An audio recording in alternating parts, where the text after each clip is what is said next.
Run बनाए थे एहसास ने पहले बैटिंग करते हुए और 160 भाई पता भी नहीं चला कब बन गए, 13.4 ओवर में ही बना दिए श्रद्धा पांडे। ये तो outstanding performance I think KKR की टीम की। बिल्कुल, देखिए डेफिनेटली केकेआर की टीम की बहुत ही ज्यादा बेहतरीन परफॉर्मेंस आई है।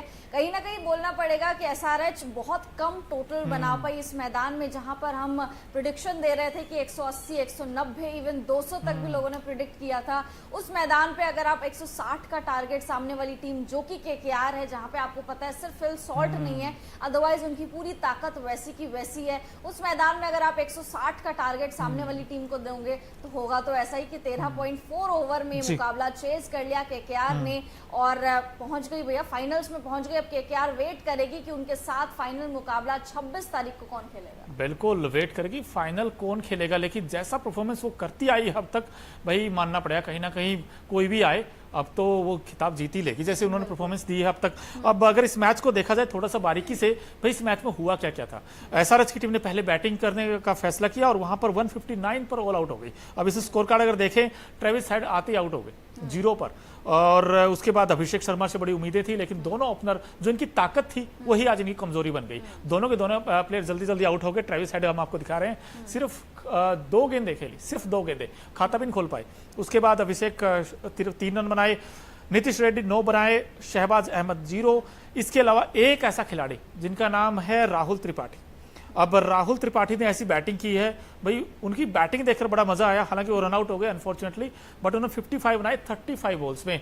ये एक ऐसी पारी थी जिसके दम पर ये टीम 159 तक पहुंची है। आई थिंक कहना गलत नहीं होगा। बिल्कुल, देखिए मोनू आपने सही कहा कि कहना गलत नहीं होगा कि राहुल त्रिपाठी की आज जोरदार लाठी चली है। पिछले मैच में स्टार्ट अच्छा दे दिया था, मिडिल ऑर्डर में थोड़ा सा अच्छा स्टार्ट दे दिया था, लेकिन उसके बाद राहुल त्रिपाठी अपना अर्धशतक कंप्लीट नहीं कर पाए थे। आज के मैच में राहुल त्रिपाठी ने वो करके दिखाया। साथ साथ अब्दुल समद की अगर हम बात करें तो 16 रन इन्होंने बनाए, 12 गेंदों का सामना किया। उस तरीके की कोई बल्लेबाजी इनकी तरफ से देखने को नहीं मिली। सनवीर सिंह की तो क्या ही बात करें, इनका तो खाता भी नहीं खुला।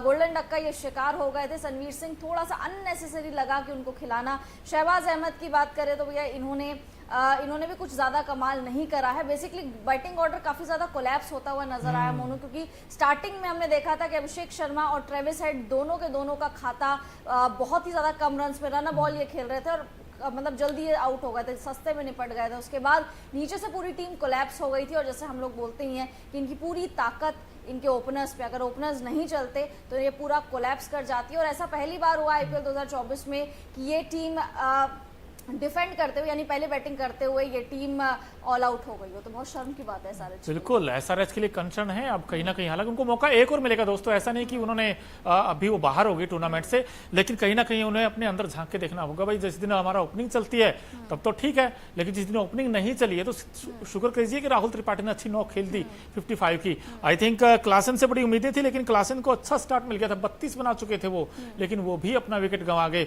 हालांकि वरुण चक्रवर्ती को आई थिंक क्रेडिट देना चाहिए, 4 ओवर में सिर्फ 26 रन देकर और 2 विकेट झटकाए हैं और बड़े इंपॉर्टेंट विकेट उन्होंने लिए हैं। उन्होंने हेनरी क्लासन को आउट किया है और साथ ही साथ भुवनेश्वर को भी विकेट लिया, लेकिन क्लासन का विकेट बड़ा विकेट था। आई थिंक बड़ा विकेट था डेफिनेटली। और देखिए रहमानुल्लाह गुरबाज की तारीफ करनी पड़ेगी, 23 रन इन्होंने बनाए, लगभग 150 के ऊपर के स्ट्राइक रेट के साथ। एक स्टार्ट अच्छा दे दिया था केकेआर की टीम को। गुरबाज एक बहुत ज्यादा बड़ी जिम्मेदारी थी उनके ऊपर कि फिल सॉल्ट की जगह उनको भरनी थी। गुरबाज ने बहुत अच्छा साथ निभाया सुनील नारायण का, क्योंकि एक तो छोटा टोटल आपको चेस करना था, साथ साथ अगर ऐसा स्टार्ट मिल जाता है तो वो टोटल आप जल्दी चेस कर लेते हो, जैसे कि केकेआर ने 13.4 ओवर में किया। मुझे लग रहा है अब 2012, 2014, 2021 और अब 2024 में भी जैसे केकेआर फाइनल्स में पहुंची है, ये खिताब उठा रही है टीम। बिल्कुल खिताब उठा रही है। और आपको बता दें कि भाई जब केकेआर की टीम इस छोटे टोटल को, छोटा इसलिए क्योंकि ये बैटिंग सरफेस विकेट था, और यहाँ पर तो देखिए जब 13.4 ओवर में केकेआर ने चेज कर दिया तो एसआरएच को तो कम से कम यहाँ पर 220, 230 बनाने चाहिए थे। अब बैटिंग करने जब केकेआर की टीम आई तो सुनील नारायण आज कुछ नहीं खास कर पाए, ना उनके ओपनर चले और ना इनके ही ओपनर चले। वैसे कहना ठीक ठीक ही है, क्योंकि गुरबाज उस तरीका फिल नहीं कर पाए जो फिल शॉट खेलते थे। 14 में 23, आई थिंक ये ठीक ठीक ही है, क्योंकि वो तो ऐसी बैटिंग करते थे, फिल शॉट तो बड़ा उड़ाकर खेलते थे। और सुनील नारायण भी आज ऑफ कलर नजर आए हैं। सुनील नारायण कि सहमे सहमे नजर आए, वरना सुनील नारायण तो उनमें तो वो काबिलियत है जो 12-13 गेंदों में ही आपको 30-35 बना के दे देते हैं। लेकिन वेंकटेश अय्यर, अब ये खिलाड़ी, ये इस टीम को धीरे धीरे जैसे जैसे इंप्रूवमेंट्स अगर किसी एक खिलाड़ी ने इंप्रूव किया है बैटिंग में तो आई थिंक वेंकटेश अय्यर ने किया। आज भी देखिए 51 बनाए 28 गेंदों पर, और अच्छी बात क्या नॉट आउट आए हैं। और दोनों भाई दोनों भाई आज मैच जिता के आए हैं आगे 58। हालांकि कैप्टन ने भी बताया, कैप्टन नॉक खेली और वेंकटेश अय्यर ने पारी खेली। अब ये टीम कंप्लीट पैकेज हो गई। कंप्लीट पैकेज डेफिनेटली हो गई है। आज इवन श्रेयस अय्यर बहुत बार किस्मत के धनी भी रहे, क्योंकि 2 कैच आज श्रेयस अय्यर के छूटे और उन 2 कैचों की जो कीमत थी वो एसआरएच को चुकानी पड़ी। बात करें वेंकटेश अय्यर की, लगातार इंप्रेस कर रहे हैं। मुंबई के खिलाफ भी 2 मैचेस में काफी अच्छा बल्ला चला था वेंकटेश अय्यर का। आज भी वेंकटेश अय्यर ने पारी को फिनिश किया, नॉट आउट यानी नाबाद लौटे हैं। गजब की फॉर्म दिखा रहा है वेंकटेश अय्यर।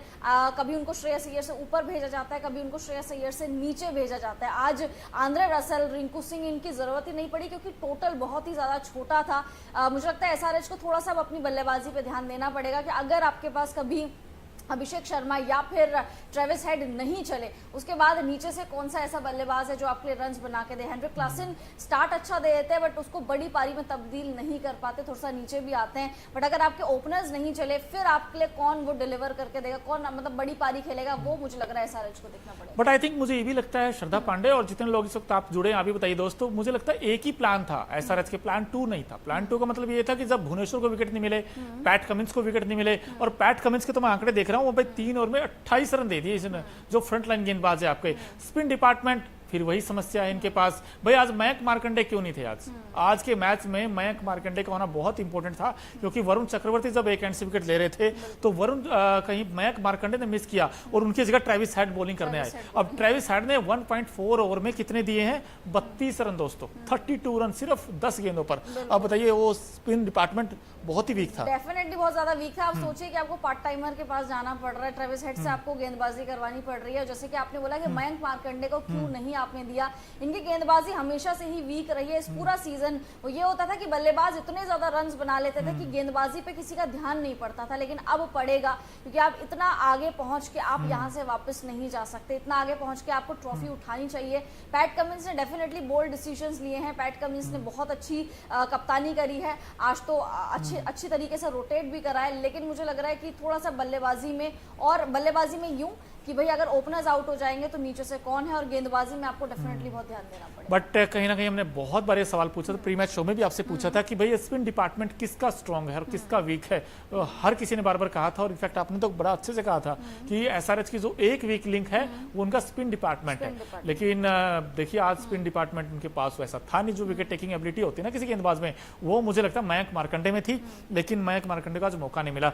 लेकिन अब यहाँ से क्या प्लानिंग होगी एसआरएच की, क्या करना होगा उनको? देखिए मुझे वही लग रहा है कि एक बार स्पिन डिपार्टमेंट आपको देखना पड़ेगा, साथ साथ ओपनर्स, क्योंकि पिछले मैच में हमने देखा था कि एसआरएच की तरफ से ट्रेविस हेड डक का शिकार हो गए थे, लेकिन अभिषेक शर्मा ने पारी को संभाल लिया था। लेकिन आज अभिषेक शर्मा भी नहीं रहे, वो भी जल्दी आउट हो गए। तो नीचे से आपके लिए किसी ने उस तरीके का बेस सेट ही नहीं करा, खाली कैमियोस, छोटे छोटे कैमियोस खेल के जा रहे थे। राहुल त्रिपाठी ने अच्छी बल्लेबाजी की, राहुल त्रिपाठी की लाठी जरूर चली। उनका एक मिसकम्युनिकेशन हो गया था मोनू, जिसकी वजह से वो रन आउट हो गए थे। उसके बाद वो रोते हुए हताश निराश नजर आए, क्योंकि त्रिपाठी को भी पता है कि उनको मौके बहुत कम मिलते हैं, और इस सीजन तो उनको मौके बहुत ही ज्यादा कम मिले। अब उस मौके को जब वो भुना रहे हैं, उसके बाद मिस कम्युनिकेशन होके आपका रन आउट हो जाए तो डेफिनेटली बहुत दुख होता है। क्योंकि मुझे लगता है अगर त्रिपाठी खड़े रहते तो शायद ये टीम 160 से ज्यादा का रन, मतलब 160 से ज्यादा ही बना लेती है। आई थिंक 180 या 190 तक ये पहुंच जाती है। बिल्कुल पहुंच जाती, लेकिन जो मर्जी कहें भाई, इस बड़े और कड़े मैच में भाई एक खिलाड़ी ऐसा था जिन्होंने सबका दिल जीता है। तो हमारा एक खास सेगमेंट है Okinawa effective player of the match कौन है, क्योंकि जो ओकिनावा की स्कूटी है वो कोस्ट इफेक्टिव तो है ही है, लेकिन माइलेज बड़ा शानदार देती है। कुछ शानदार ही खेल दिखाया इस खिलाड़ी ने। भाई देख ही लेते हैं कौन है आईपीएल 2024 का Okinawa effective player of the match, और ये है मिचेल स्टार्क। अब फ्रंट लाइन गेंदबाज हैं, पावर प्ले में बड़ी अच्छी गेंदबाजी की, 4 में 34 रन और 3 विकेट। अब स्टार्क जो 25 करोड़ में खरीदे थे, आज उन्होंने पूरे कर दे। आज